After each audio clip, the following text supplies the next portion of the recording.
ኤፍሬም የወንድሙን ሚስት ሊቀማ ዛሬ አብርሽ ካሁን በኋላ አታገኘውም። ካሁን በኋላ አብርሽ ወደ አንቺ አይመጣም። እኔን አንቺን ልንከባከብሽ መጥቻለሁ እያለ እያስጨነቃት ውለዋል። በጣም የሚገርም ነው። እውነት ለመናገር ይሄ ልጅ ጤንነቱ ያሳስበኛል። አሁን ሳያፍር እኮ ነገ መጥቶ እኔ ሰክሬ ነበረ ብሎ እኮ ሊያላግጥ ነው። ሰክሬ ነበረ ብሎ ለመሸወድ ሊሞክር ነው። ይሄ በጣም አሳፋሪ፣ በጣም የሚያሳፍርና የሚያስጠላ ድርጊት ነው። አንድ ወንድ የወንድሙን ሚስት ካልቀማው ብሎ ካሜራማን ይዞ ሄዶ በዚህ ደረጃ በጣም ይደብራል። የእውነት ያኔ ኖርማሊ የሚሰሩት ነገር አብዛኛው ድራማ እንደሆን እናውቃለን፣ ግልጽ ነው። ግን ደግሞ ይሄ ለድራማም የማይሆን ለቀልድም የማይሆን ምክንያቱም ብዙ ጊዜ እናንተ የምትሰሩትን ነገር ሰዎች በቁም ነገር እውነት አድርጎ እውነት መስሏቸው የእናንተን እውነት የሚከተሉ ሰዎች አሉና እነዛ ሰዎች ከእናንተ ምን ይማራሉ? ትውልድን እያበላሻችሁ ነው። የእውነት ለመናገር በጣም የሚያሳፍርና የሚደብር ስራ እየሰራችሁ ነው ማለት ነው። ይህን ልታውቁ ይገባል። ይህን ልታስተካክሉ ይገባል። ዛሬ ኤፍሬም ያደረገው ነገር በጣም ያሳፍራል። ሀቂቃ ማለት ነው። እንግዲህ እነሱ ተነጋግረው ይስሩት። እውነት ሰክሮ ይሁን አይታወቅም። እንግዲህ ያው ነገ መጥቶ ሰክሬ ነው ይቅርታ ሊል ነው። ምንም ጥያቄ የለውም። ግን በጣም ያሳፍራል። የእውነት ለመናገር አንድ ሰው አስቡበት። ካሜራማን ይዞ አቅድ ሲመጣ ሰክሮ ሊሆን አይችልም። ሆን ብሎ ነው ያደረጉት። ግን እንደዚህ አይነቱ ነገር ለምሳሌ ሰው ምን ይማራል? ከዚህ እናንተ እንግዲህ እዚህ ላይ የምትለቁት ነገር ሰዎች ይማሩበታል ብላችሁ ነው። አንዳንድ ጊዜ እንደዚህ ለምን ይሆናል ሲባል ምን ይላሉ? እኛ እኮ ልናስተምር አይደለም፣ ትምህርት ቤት አይደለንም። መማር ከፈለጋችሁ ትምህርት ቤት ሄዳችሁ ተማሩ የሚሉ ነገር አለና አንዳንድ ሰዎች ነው፣ እነሱ አይደሉም ያሉት። ግን መጥፎ ነገርን ሚዲያ ላይ ለቆ ሰው ከዚህ አይማርም አይባልም። ምክንያቱም ሚዲያ ላይ ከተለቀቀ ሰዎች ያዩታል፣ ይመለከቱታል። መጥፎም ሆነ ጥሩ ብዙ ሰዎች እናንተን የሚወዱ የሚከተሉ ያንን ነገር ተግባራዊ ነው የሚያደርጉት። ያ ነገር እውነት መስሏቸው በእውነት እንደ እውነት ነው የሚወስዱት። እውነት መስሎ ከተከተለው ያንን ነገር ወዴት እንደሚሄድ አስባችሁታል? እናንተ እንግዲህ ድራማም ይሁን ምንም ይሁን እንግዲህ እየሰራችሁት ነው። ሌላው ሰው እናንተን የሚከተለው ትውልድ ወዴት ነው የሚሄደው? ከዚህ ሰው ምን ይማራል? በጣም ያሳፍራል። አንድ ወንድም የወንድሙን ሚስት ይቀማል፣ ወይም ደግሞ የወንድሙን ሚስት በቃ ወንድሙ የሆነ ቦታ አድርጎ በጣም ነው የሚደብረው። እውነት በጣም ያሳፍራል።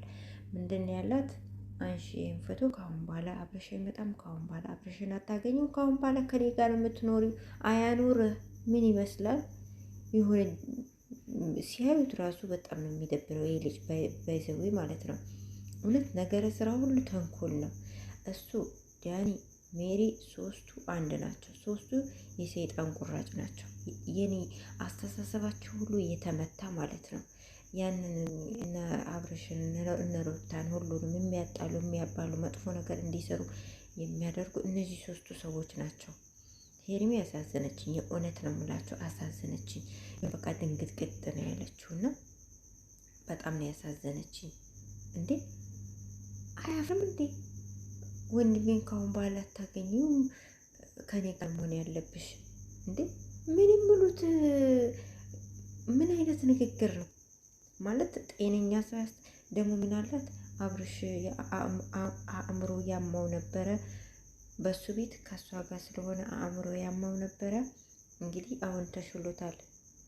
ይሄኔ የሆነ ቦታ እኮ የሆነ ነገር ብሎት ነው ማለት በቃ እሷ ከኔ ጋር ነበረች ለማለት አብርሽና ሄርሜላን ለማጣላት ነው ዋናው ታርጌቱ ማለት ነው።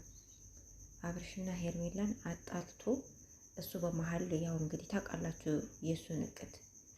እሱ እውነት ሄርሜላን ፈልጓት እኮ አይደለም። ነገር ግን አብርሽና አብርሽና ሩታ አንድ ላይ እንዲሆኑ ስለሚፈልግ ሄርሜላንና አብርሽን ለማጣላት ነው እቅዱ። ግን ያደረገበትና የሄደበት መስመር በጣም የሚያሳፍርና በጣም ብልግና፣ የእውነት በጣም ብልግና ነው። በጣም ያሳፍራልና ከእንደዚህ አይነት ነገር ተቆጠቡ። ከእንደዚህ አይነት ነገር ድጋሚ እንደዚህ አይነት ነገር እንዳታደርጉ። የእውነት ተመልካች በጣም ይሰላቻል። ከቤታችሁ ጥፍት ነው የሚሉት። በጣም ይደብራል። ምን አይነት ነገር ነው የምታስተላልፉት? ምንድን ነው ሰው ከእናንተ ይሄን የሚማራው? አይደብራችሁም? አይደብርም? ለራስ እንደዚህ ነገር ካሜራማን ይዘህ ስትቀርጽ እንዴ ምን ጉድ ነው ደግሞ? እኔ ብቻዬን ከአንቺ ጋር ልውል ነው ምን የሚሉት ነው? እኔ ብቻዬን ከአንቺ በነገራችን ላይ እዚህ ጋር ትክክለኛ ድራማ መሆኑን ማወቅ ያለብን ምን መሰላችሁ? ካሜራማን አለ። ከዛም ሌላ ሰውም ሊኖር ይችላል። ግን እኔ ከአንቺ ጋር ብቻዬን ልሆን ነው ምን የሚሉት ሰው ነው? ካሜራ ደቅ ነው ካሜራማን እያለ እኔ ከአንቺ ጋር ልሆን ነው። ከጀምሮ ድራማ ነው፣ ግን ያኔ የተሰራበት መንገድ ነው በጣም የሚያሳፍረው እንጂ እሱ እውነት ከእሷ ጋር ለመሆን ሄዶ አይደለም። ግን ትምህርቱ ያኔ የተለቀቀበት መንገድ ለሰው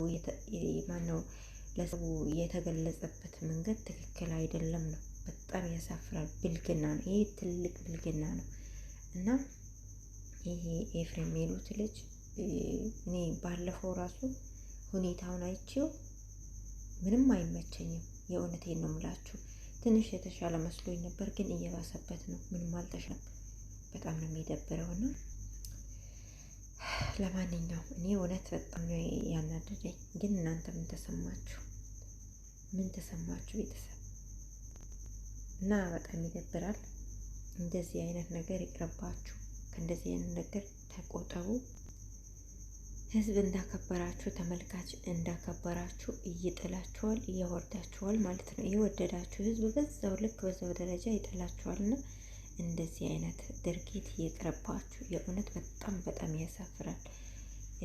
ማለት ብዙ አይነት ነገር አለ፣ ብዙ አይዲያ አለ፣ ብዙ ነገር መስራት ትችላላችሁ። እንደዚህ አይነት ዝብርቅርቅ ያለ ተዘባረቀ እንደዚህ የተጨማለቀ ነገር አትስሩ። በጣም ያሳፍራል። እውነት ያሳፍራል።